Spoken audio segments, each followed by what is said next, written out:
Salah satunya yaitu mengenai kriminalisasi Soalnya utama Kanjeng Nabi ulama. dari bapaknya keturunan Abu Thalib, umpamanya ini kan garis genetika.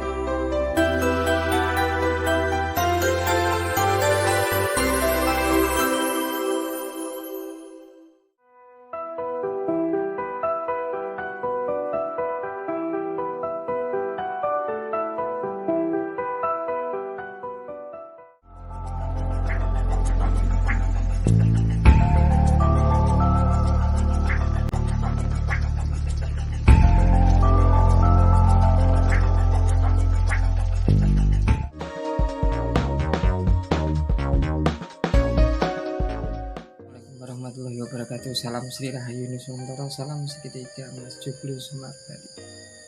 Kesempatan kali ini saya bintang broadcast media channel ingin sedikit merefleksi atau katakanlah memberikan satu sudut pandang perspektif dari banyak kacamata, karena kalau kita mengacu kepada kacamata tertentu dalam satu hukum atau bidang tentu akan berbeda-beda. Nah, tujuan saya kali ini yaitu ingin sekali membahas topik-topik yang sedang viral, yang trending, yang sedang menjadi sorotan publik. Salah satu kebiasaan saya pribadi selaku konten kreator membuat video-video yang bertemakan kepada pernak-pernik kehidupan atau pernak-pernik permasalahan yang terjadi di masyarakat tentunya, karena mungkin masyarakat secara hukum atau orang boleh dikatakan pemahaman hukum itu tentu memiliki gradasi yang berbeda.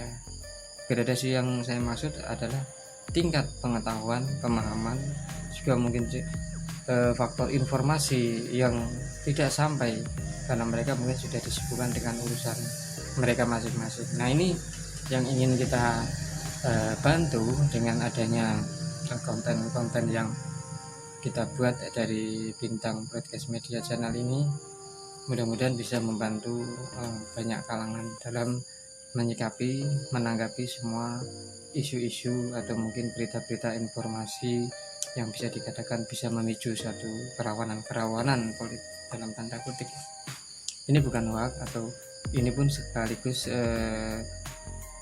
mereduksi banyaknya hoax yang mungkin muncul di media-media broadcast atau media-media live broadcast yang up to date, yang bisa dikatakan yang selalu memiliki kondisi yang berbeda-beda sesuai dengan kondisi di mana masyarakat itu berada, baik dalam segala bidang maupun dalam segala segi. Jadi untuk kesempatan kali ini mungkin akan saya fokuskan kepada satu berita yang selalu menggelitik, dalam tanda kutip menggelitik pemikiran saya untuk alangkah walaupun sedikit, mungkin tidak banyak, tapi mudah-mudahan yang setitik ini bisa memberikan cahaya yang terang di kegelapan rimba belantara tentang hal-hal yang berhubungan dengan informasi itu bisa memicu banyak pemahaman yang kurang pas.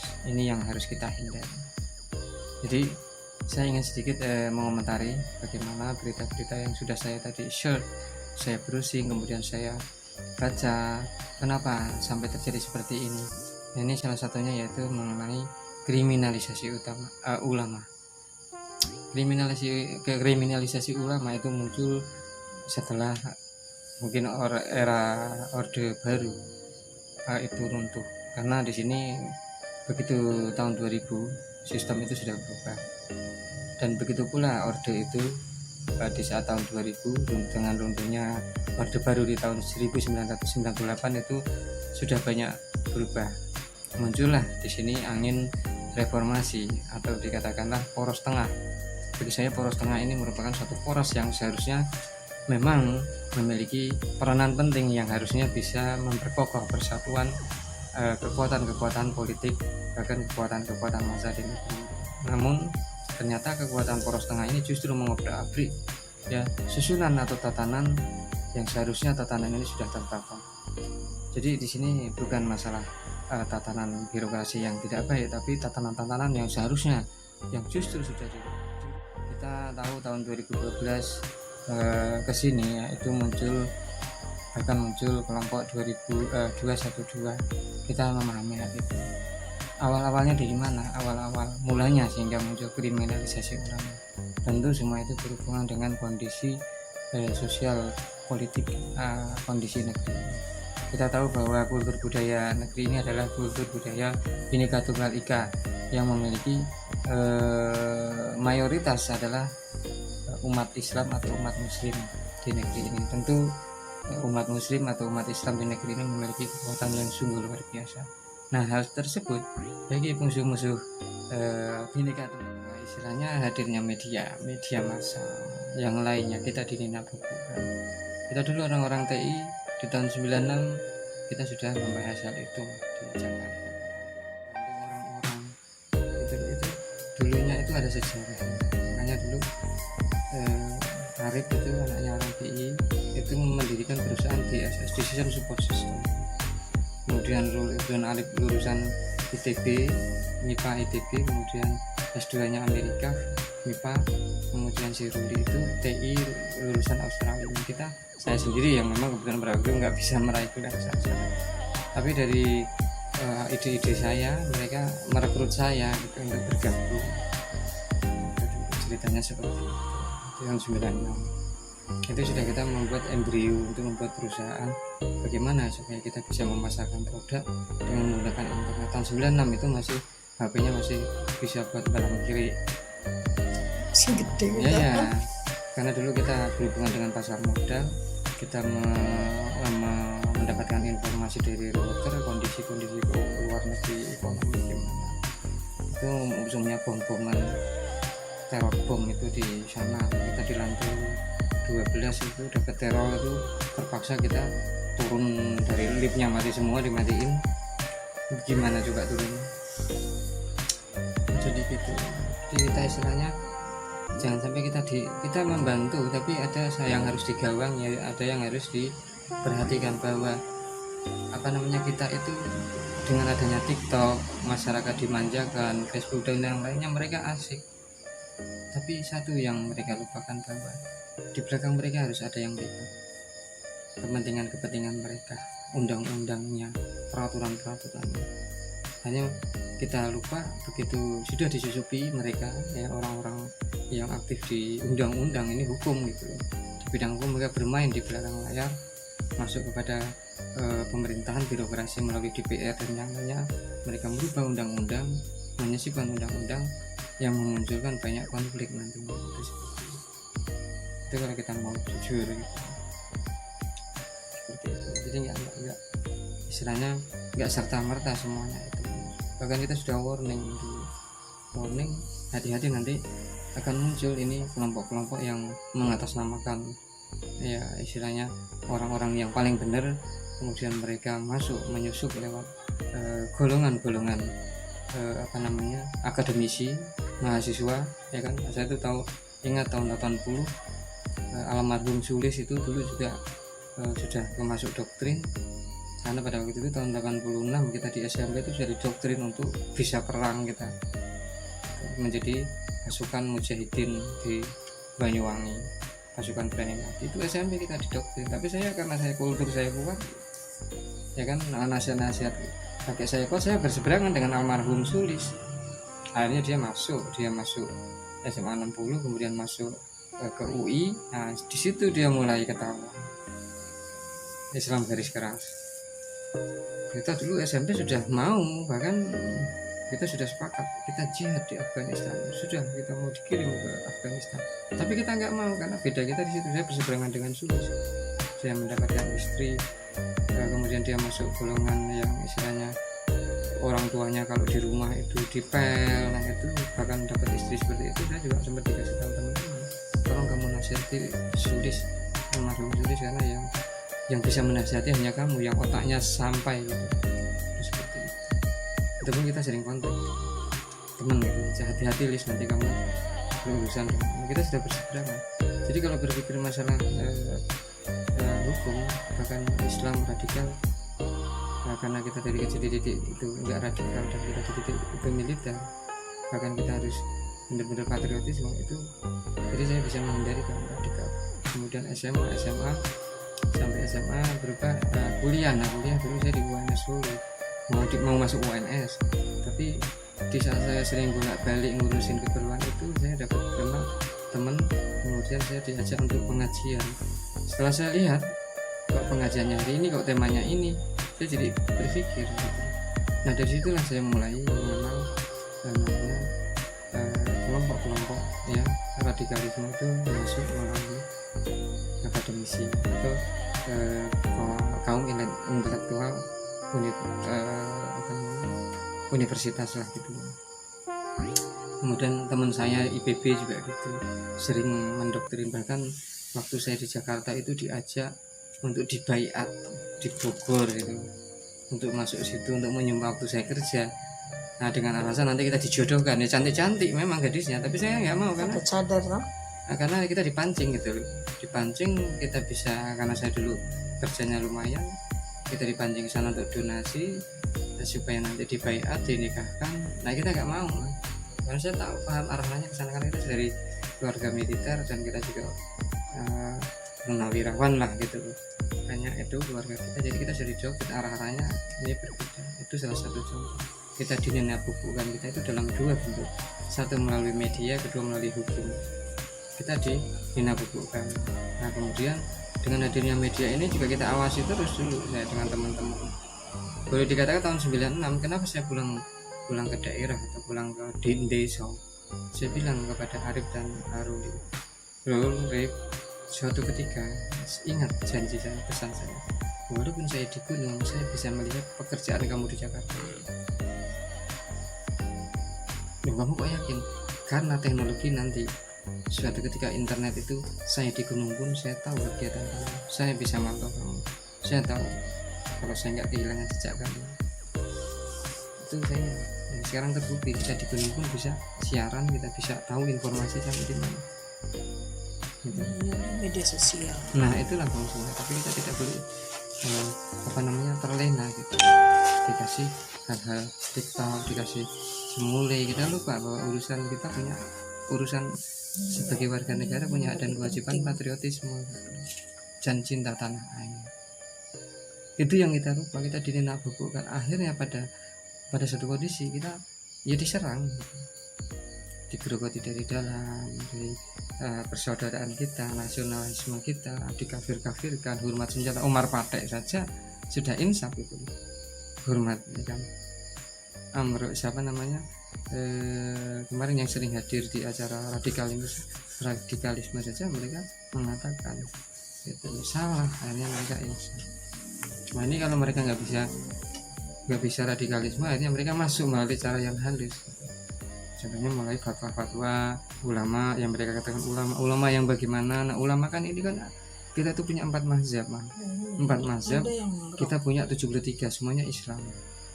Jadi nah sekarang kita tinggal di satu wilayah, wilayah itu memiliki aturan. Nah makanya kan aturan itu, kalau secara aturan hukum agama, hukum adat tidak menyalahi, baru naik ke hukum negara. Kalau hukum negara mereka menyalahi aturan seperti mereka radikalisme, ya nggak boleh. Apalagi hukum adat saja sudah merubah, mereka ingin mencabut akar budaya kita. Nah itu yang nggak boleh.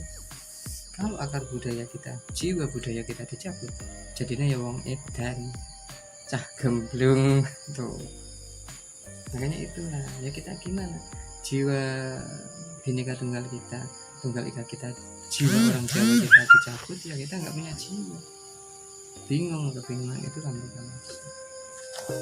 Jadi gitu, jadi istilahnya banyak sekali mereka melalui kemarin radikalisme sudah diberantas, mereka masih belum berhenti, mereka menyusup melalui kaum akademisi, kemudian kaum birokrasi, mereka menyusup kaum praktisi seperti ya katakanlah mungkin profesional di perusahaan negara seperti kemarin Telkom menyumbangkan sekian ternyata untuk kegiatan ini, kemudian ada lagi kotak amal untuk membiayai teroris. Itu yang tidak bisa dideteksi. Sebenarnya bisa dideteksi, tapi sudah terdeteksi, tapi kita masih belum seperti HTI itu sudah dikuntit sudah lama gitu loh. Dari mulai tahun 2010 pun sudah dikutip HTI itu. Karena apa? Ya saya sendiri sudah pernah berbicara, kita saudara dalam Islam. Kamu asyhadu an la ilaha illallah Muhammadur Rasulullah wa asyhadu anna Muhammadur Rasulullah, saya juga. Tetapi dalam urusan negara kamu bisa melanggar hukum negara, malah bertentangan dengan negara. Itu jauh sebelum HTI itu dibubarkan, bahkan kepada salah satu sekretaris wilayah. Itu besar sekretaris wilayah 3 itu berarti berapa kabupaten, itu sudah saya ingatkan. Itu pun putranya kiai gitu. Itu pun bapaknya tidak bisa mampu. Coba mas kalau mampu nasihati anak saya. Ya sudah, akhirnya seiring waktu berjalan hingga kemarin HTI sudah kita kasihkan. Itu ini melalui sistem, makanya yang terstruktur masif. Kemudian radikal-radikal itu sengaja masuk, ya kan? Ada yang mengendalikan, itu seperti itu. Makanya banyak fatwa yang akhirnya fatwa itu justru menghilangkan jiwa kita jiwanya pluralisme. Dalam pluralisme maksudnya Bhinneka Tunggal Ika, sudah sepakat masa harus diislamkan semua. Kalau mau diislamkan kenapa enggak dari dulu, dari zaman Kanjeng Nabi? Kalau diislamkan semuanya gitu loh, kenapa enggak zaman dimana Rasulullah atau pembawa risalah itu hadir? Berarti risalah, sang pembawa risalah Rasulullah itu mengakui keragaman, bahkan melindungi. Ada gubernurnya di zaman Rasulullah, gubernurnya yang agamanya juga ya kan Nasrani, bukan Islam, ada gubernurnya, pejabatnya ada, tapi mereka berlaku baik adil, ya, baik sejarah. Jadi kriminalisasi ulama itu hanya bahasa. Sekarang muncul fatwa-fatwa yang menguruskan kayak gini, kalau nggak gini nggak boleh. Ya mana ada, sedangkan hukum ada 4 mazhab, ada 73 golongan Islam itu yang dibenarkan semua sejak zaman Kanjeng Nabi. 4 mazhab, Imam Syafi'i, Imam Hambali, Imam Malik, Imam Hanafi, semuanya benar. Bahkan masalah hukum-hukum yang lain pun di situ disebutkan. Di dalam NU ada kriteria, kamu mau pilih yang ini benar, mau pilih yang ini juga nggak salah. Jadi ini juga harus di utarakan, disampaikan ke publik, supaya publik nggak saling bentrok. Yang tadinya tujuannya baik malah jadi nggak baik, maunya bertujuan baik jadi nggak baik. Itu sengaja mereka mencoba. Ini yang perlu diperhatikan. Jadi ya makanya kan saya selalu melihat berita, bukan berarti kita sok istilahnya intelek apa, tapi kita tahu informasi kenapa seperti itu. Nah, berita-berita itu bisa kita analisis gitu. Dan itu kan saya tidak sekali 2 kali, tidak setahun 2 tahun, itu kebiasaan saya dari kecil, baca-baca. Di antaranya itu kita akhirnya tahu banyak dari kecil gitu. Nah, sambil kita melihat praktek di lapangan, apakah benar seperti itu? Ternyata benar. Nah, ini yang harus kita bantu untuk mengangkat, ya katakanlah memberikan masukan yang positif. Kalau apa itu Kan ada yang menyatakan rokok juga haram. nah, rokok haram itu kan gini, semua produk dalam Nusantara kita, produk-produk kita itu kan tembakau produk primadona, bahkan mahal, ya kan? Ini kan politik dagang gitu. Kalau rokok haram, kenapa kiai-kiai dulu ngerokok? Sekarang apakah ulama-ulama sekarang lebih sahih, hidupnya lebih warok gitu loh, daripada ulama-ulama kita dulu, kiai-kiai sepuh? Ya kan, seperti Mbah Maimun juga ngerokok, seperti yang Mbah istilahnya yang dari Bangkalan itu Madura, yang 234 Mbah Kiai Kolil Bangkalan, ya kan? Bahkan Mbah Kiai yang lain itu kan lebih warok, lebih warak, hidupannya lebih bersufi. Apakah ulama-ulama sekarang seperti itu? Umumnya nyatanya kan haram, produk Amerika haram, ternyata pakai cadar, pakai ini, makannya McDonald. Minumnya mereka pakai produknya Yahudi, mereka pakai komputer, mereka kenapa nggak menciptakan sendiri? Mereka bawa mobil, kan mereka juga menggunakan hasil-hasil rekayasa orang-orang Yahudi, itu kan berarti munafik. Makanya kita sering kena bencana karena mereka mengatakan munafik tapi mereka sendiri munafik. Itu seperti itu. Ini yang harus kita jadikan peringatan. Jadi kita itu dipukul dari dulu untuk adu domba kemarin si Haikal Hasan mencapai Haikal itu namanya mengkriminal, hanya ada di umat Islam ya, yang mengkriminalisasi ulama yang ya istilahnya menghakimi ulamanya lah. Masalahnya tidak ada ya karena kesalahan mereka sendiri. Mereka dulu yang menyerang ulama-ulama kita, akhirnya mereka diserang malah membalikkan. Makanya ada ya muqallibal qulub, sakit qalbi, malah dinikah dalam Islam. Jadi kita berlindung dari orang-orang yang membolak-balikkan. Akhirnya Haikal sendiri juga membalikkan. Kayaknya mati. Enggak mati. Belum mati. Ya itu kemarin saya baca dari video Sakit itu.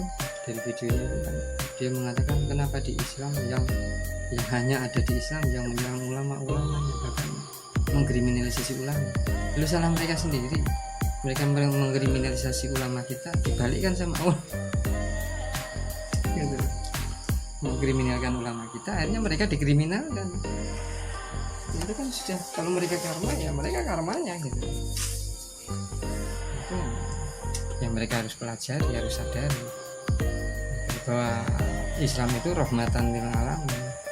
Kanjeng Nabi pun tidak mengajarkan mengkafir-kafirkan. Mereka sekelas Kanjeng Nabi aja enggak. Mereka Kanjeng Nabi aja enggak, jangan sekelas Kanjeng Nabi. Cucunya aja turunan ke sekian juta. Sama wali aja mereka enggak nyentuh wali. Ulama juga mau cuma tampang. Sekarang kalau umpamanya sikap berdarah Kanjeng Nabi, nggak mungkin berdarah Kanjeng Nabi itu dakwahnya tuh beda dengan Kanjeng Nabi. Itu namanya genetika. Kalau dia keturunan Nabi asli, nggak mungkin cara dakwahnya seperti jauh dari Kanjeng Nabi. Berarti genetikanya berbeda. Abu Lahab, Abu Jahal itu juga keturunan satu garis dengan Kanjeng Nabi. Itu loh, satu terah dengan Kanjeng Nabi. Pamannya ya kan Abu Thalib, kakaknya Abdul Muthalib itu juga kafir tadinya kan sebelum Kanjeng Nabi masuk.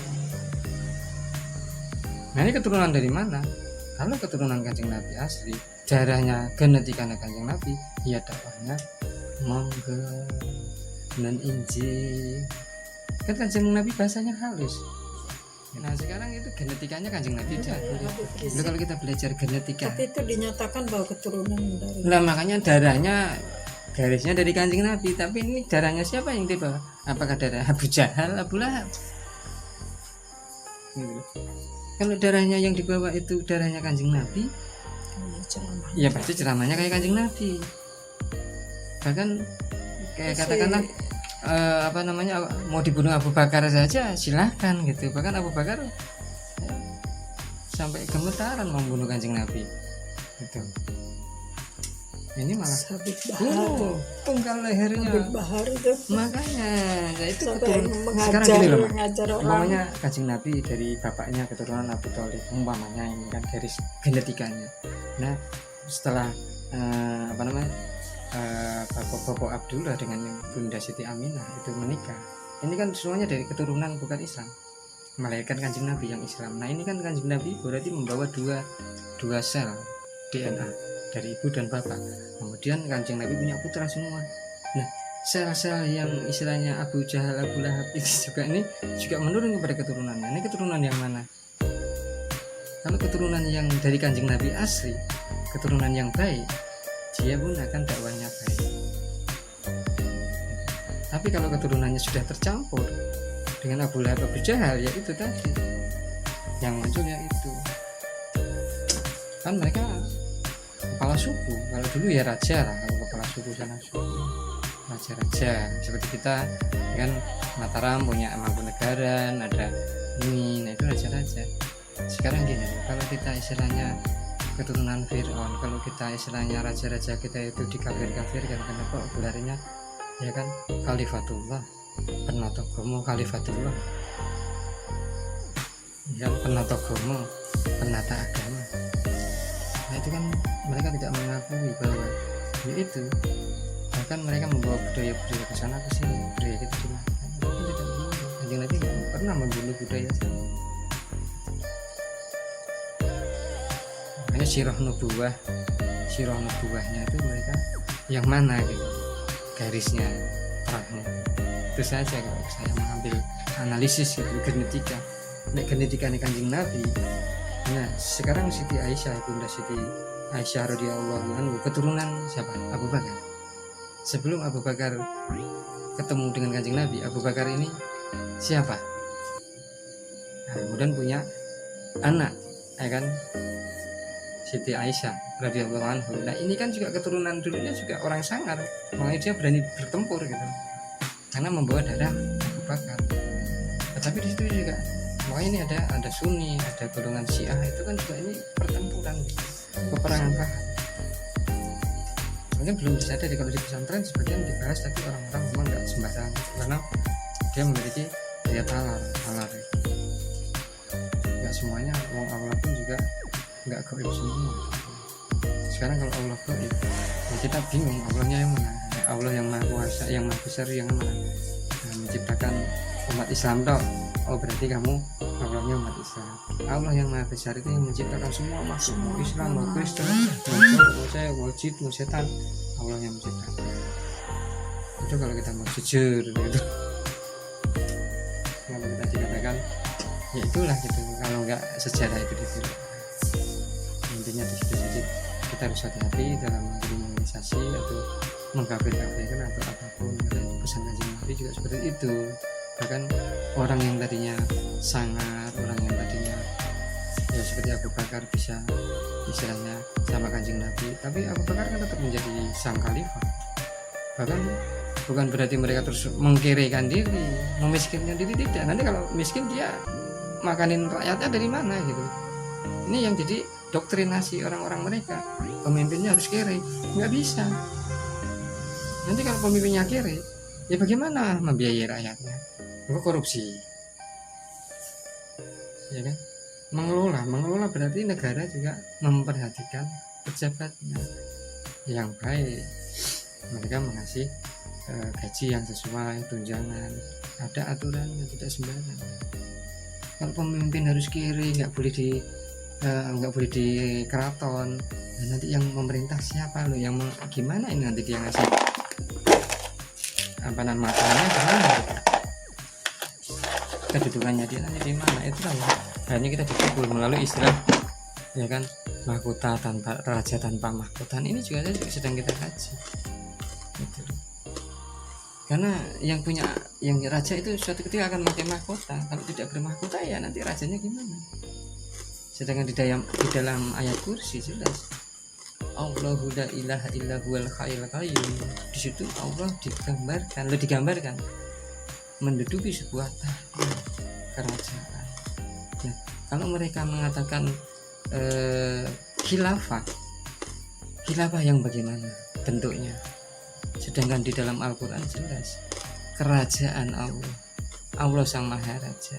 Berarti raja yang ada di dunia ini adalah raja-raja kecil yang bertanggung jawab kepada Allah sang maha raja, yang memiliki singgahsana di atas arsy. Kalau dalam ayat kursi disebutkan, itu digambarkan, bukan berarti